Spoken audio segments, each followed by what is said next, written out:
Oi, gente, tudo bem? A paz do Senhor Jesus Cristo. Deixa eu ajeitar aqui o celular.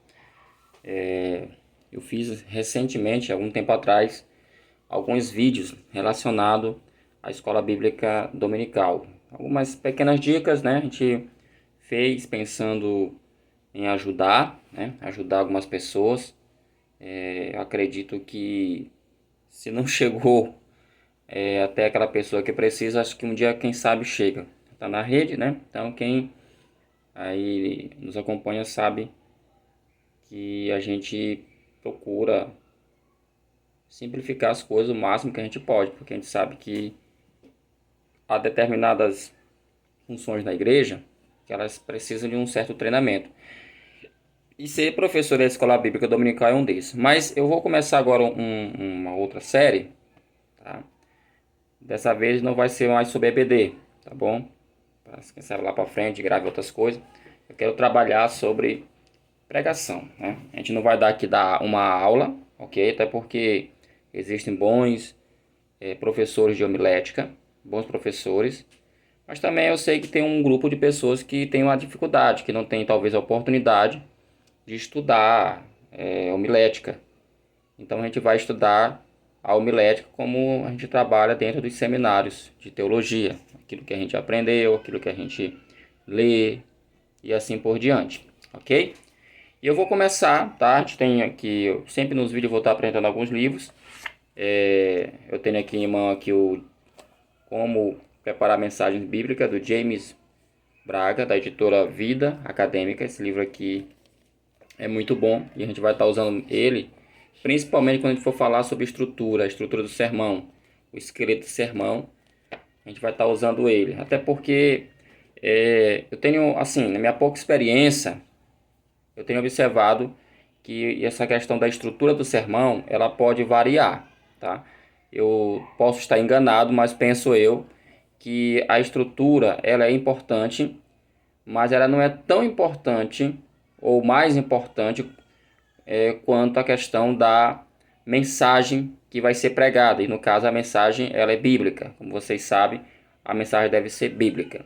Então eu lembro quando eu fazia o ensino médio que o professor às vezes dizia pra gente em um problema de matemática que não importa a forma, né, que a gente iria usar para resolver o problema, mas se aquela forma de algum jeito ela resolvesse o problema matemático, então isso aí é o que importava, tá?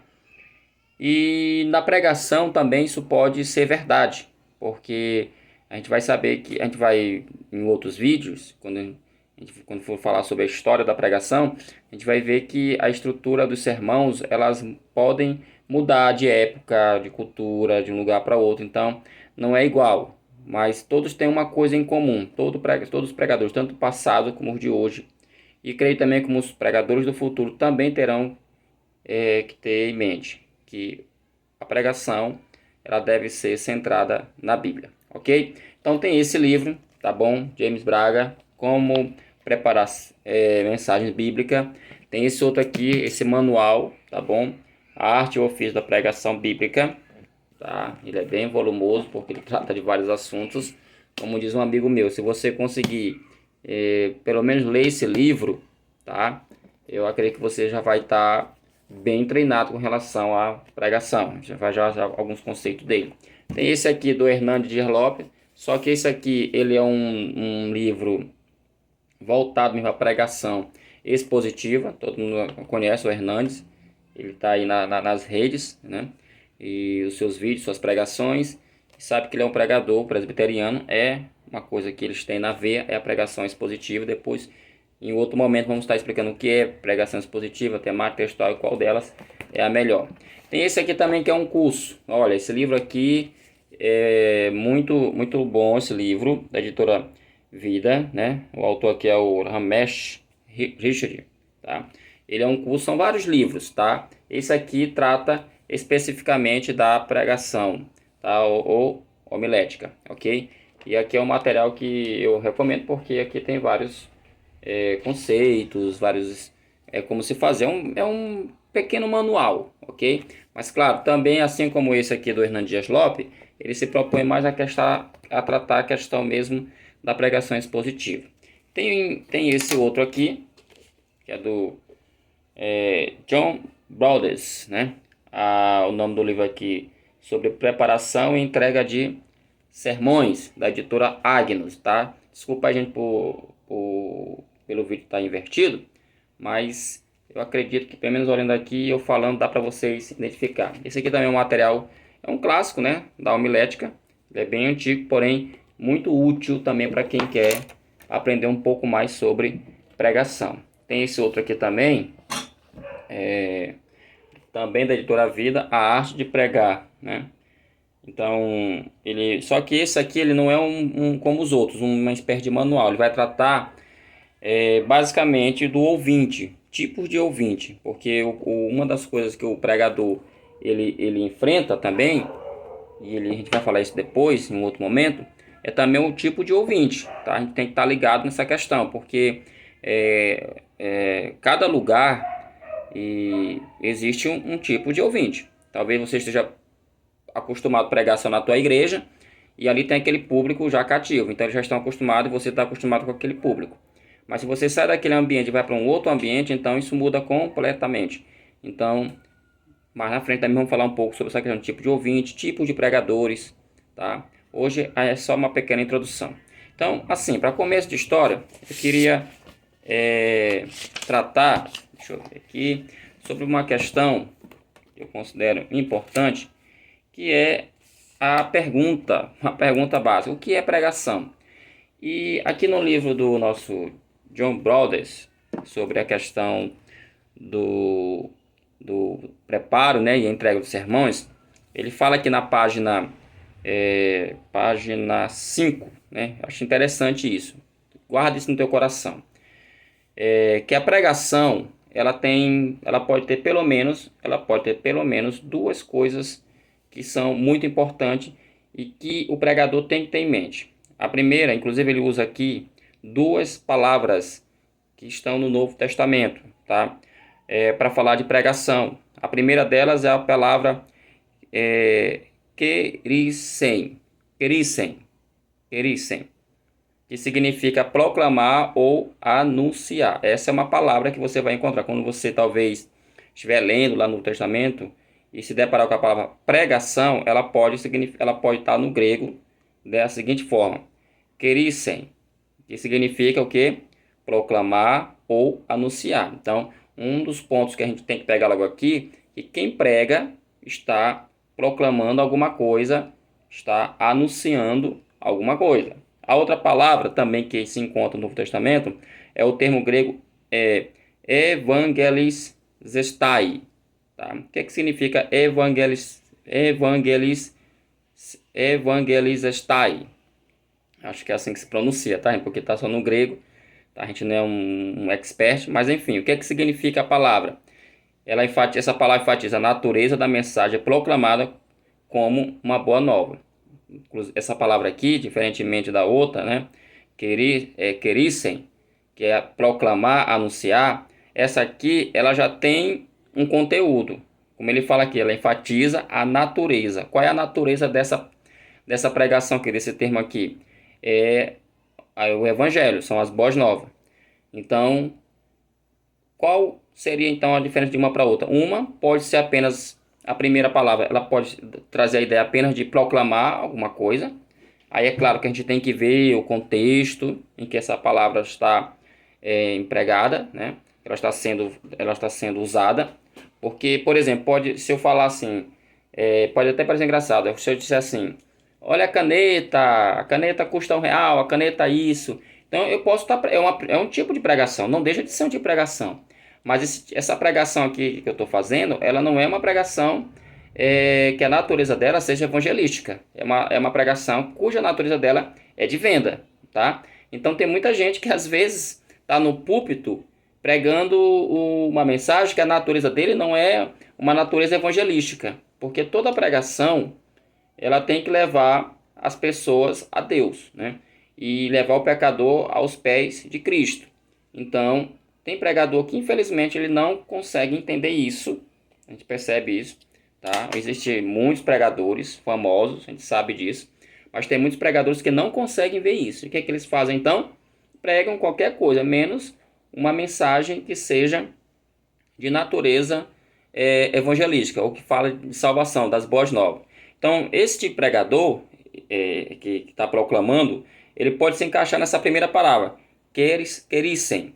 Ele pode ser apenas um proclamador, ele pode apenas estar anunciando alguma coisa. Mas isso não significa necessariamente dizer que ele está fito na ideia de pregar a mensagem salvífica. Já o termo evangelicestai, né, ele já tem a natureza das boas novas, mas com a pintada de salvação, ok? Uma outra palavra também que nós vamos encontrar aqui nesse livro é a palavra didasken. Didasken. Essa palavra didasken, ele fala que ela é usada para indicar o propósito de comunicar aos homens a verdade divina e instruí-los na justiça. Aqui tem mais a ver com uma mensagem pregada, mas uma mensagem pregada ensinada. E a gente vai ver que Jesus ele fazia muito isso. Por exemplo, se você pregar o Sermão do Monte, é um exemplo disso. Ali é uma pregação longa, né? Tem vários elementos, vários conceitos, várias doutrinas, vários assuntos, essa aqui é a verdade. Mas ali Jesus está fazendo o quê? Ele está pregando, mas ao mesmo tempo é uma pregação que ensina. E vocês conhecem pregador assim, tem pregador que ele ensina. Mas na verdade toda pregação deveria ser assim, uma pregação que ensina.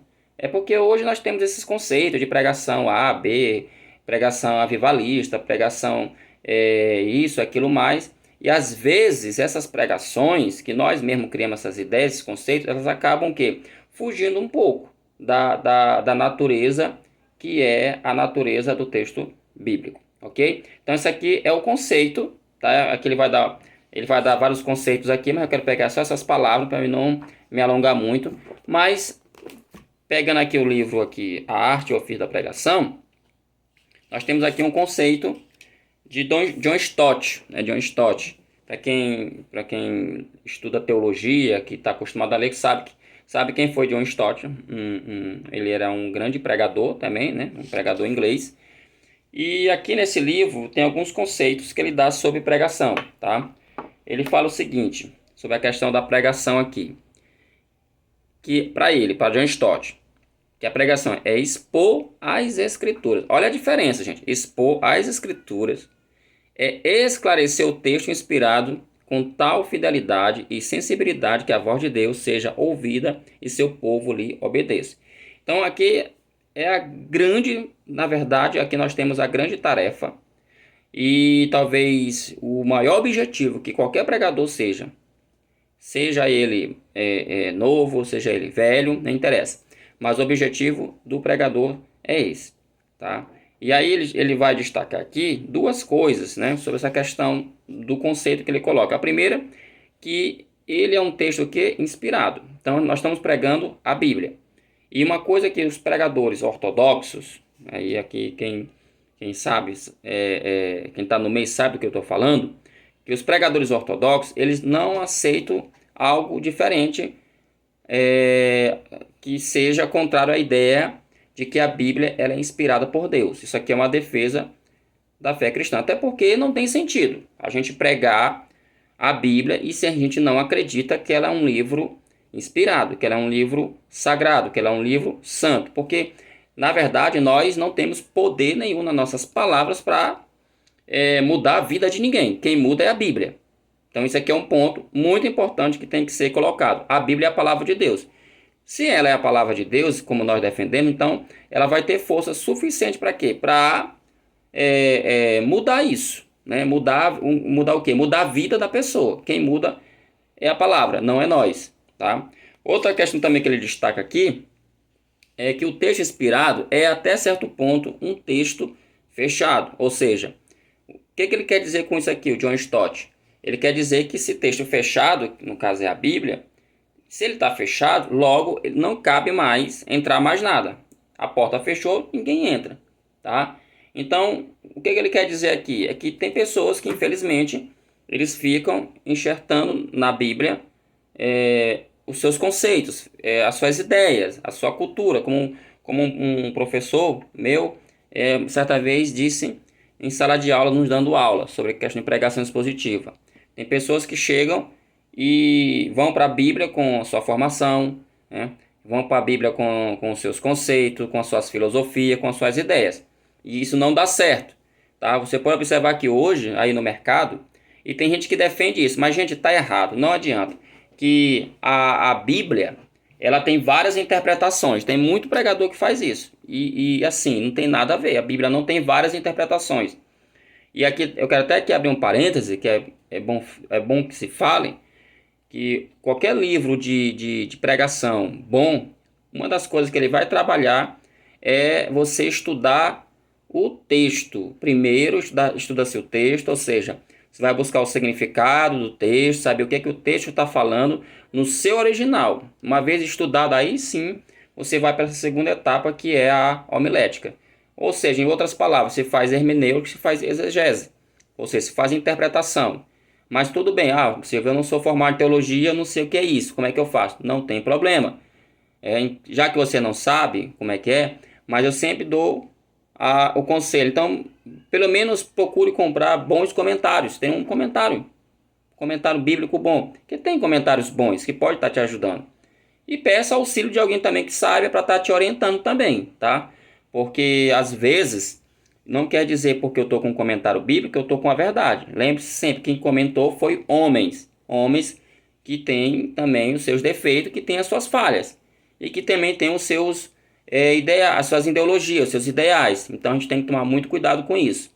Mas enfim, tirando isso, voltando aqui à história, a pregação nunca pode ter essa ideia de que eu estou pregando porque eu encontrei no texto uma verdade oculta, né?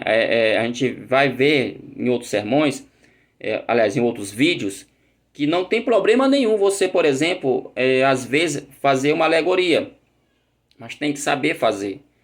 Então a gente vê muito isso. Os pregadores, eles vão sempre direto na questão da aplicação, alegorizam o texto ou espiritualiza o texto. Isso acaba fazendo o texto falar muita coisa que ele não está dizendo. Depois a gente vai fazer um vídeo mostrando alguns erros de pregações aonde as pessoas, entendeu? Elas cometem esses erros, porque elas acham que por orar, por estar numa igreja muito de fogo ou de avivada, como alguns falam, diz que não é preciso estudar. É outro grande mito, outra grande bobagem que se fala, que o pregador não precisa estudar para pregar. Pelo contrário, o pregador tem que estudar muito para pregar, porque pregar é um negócio realmente difícil. Como diz o nome do livro, é uma arte, mas também é um ofício. Ou seja, arte simboliza e significa alguém que conhece de técnica, ou seja, sabe o que está fazendo. Como disse Paulo a Timóteo, maneja bem a palavra. A ideia de manejar é de alguém fazer um corte reto.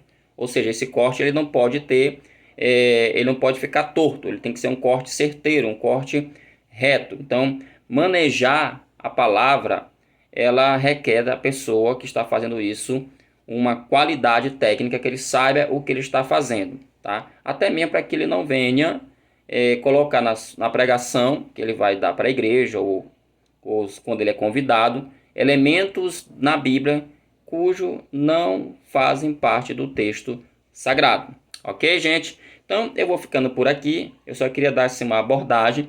No próximo vídeo eu vou estar falando sobre a questão da história da pregação, um pouco da história da pregação. A gente vai ver aqui alguns exemplos, como é que eram os sermões, e vocês vão ficar surpresa porque é muito diferente de um lugar para outro, mas como eu falei no início, isso não importa. Sempre o que importa mesmo é você entender que a ideia sempre foi a Bíblia falar e não o pregador, e não as suas ideias, a sua vontade. Ok?